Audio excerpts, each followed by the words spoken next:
భారత కుబేరుడు Reliance industries అధినేత ముఖేష్ అంబానీ మరో కొత్త లగ్జరీ జెట్ను కొనుగోలు చేశారు. అత్యంత ఖరీదైన జెట్లలో ఒకటైన బోయింగ్ 737 MAX 9ని కొనుగోలు చేసి స్విట్జర్లాండ్లోని యూరో ఎయిర్పోర్ట్ బేసెల్ ముల్హౌస్ ఫ్రీబర్గ్లో ఈ జెట్కు ఇంటీరియర్ అప్గ్రేడ్లతో పాటు క్యాబిన్లో అనేక మార్పులు చేయించారు. ఈ బోయింగ్ 737 MAX 9 జెట్కు బేసెల్, జెనీవా, లండన్, లుటన్ విమానాశ్రయాల్లో అన్ని టెస్టులు నిర్వహించిన తర్వాత ఇండియాకు తీసుకొచ్చారు.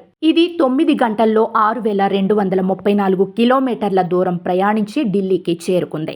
బోయింగ్ 737 MAX 9 ప్రపంచంలోనే అత్యంత ఖరీదైన జెట్లలో ఒకటి కాగా ఇది 2 CFMI LEAP 18 ఇంజిన్లతో పనిచేస్తుంది. ఈ విమానం ఏకంగా 11,770 కిలోమీటర్లు ప్రయాణించగల సామర్థ్యం దీని సొంతం. ఈ కొత్త జెట్ బోయింగ్ MAX 8 కంటే పెద్ద క్యాబిన్, కార్గో స్థలాన్ని కలిగి ఉంది. ఈ లాంగ్ రేంజ్ బిజినెస్ జెట్ కోసం అంబానీ కుటుంబం 1,000 కోట్లకు పైగా ఖర్చు చేసిందని సమాచారం. ఇప్పటికే అంబానీ వద్ద 9 ప్రైవేట్ జెట్లు ఉండగా తాజాగా మరో ఖరీదైన ఈ బోయింగ్ 737 MAX 9 జెట్ను కొనుగోలు చేశారు. రిలయన్స్ ఇండస్ట్రీస్ వద్ద Bombardier Global 6000, 2 Dassault Falcon 900, Embraer ERJ 135 విమానాలు ఉన్నాయి. ఈ మధ్యే అనంత్ అంబానీ పెళ్లి అంగరంగ వైభవంగా జరిపించి ప్రపంచ కుబేర్లందరినీ భారత్కు రప్పించిన సంగతి తెలిసిందే. ప్రస్తుతం Mukesh Ambani Reliance Industries chairman and MDగా కొనసాగుతుంటే, Akash Ambani Reliance Jio Infocomm chairman గా,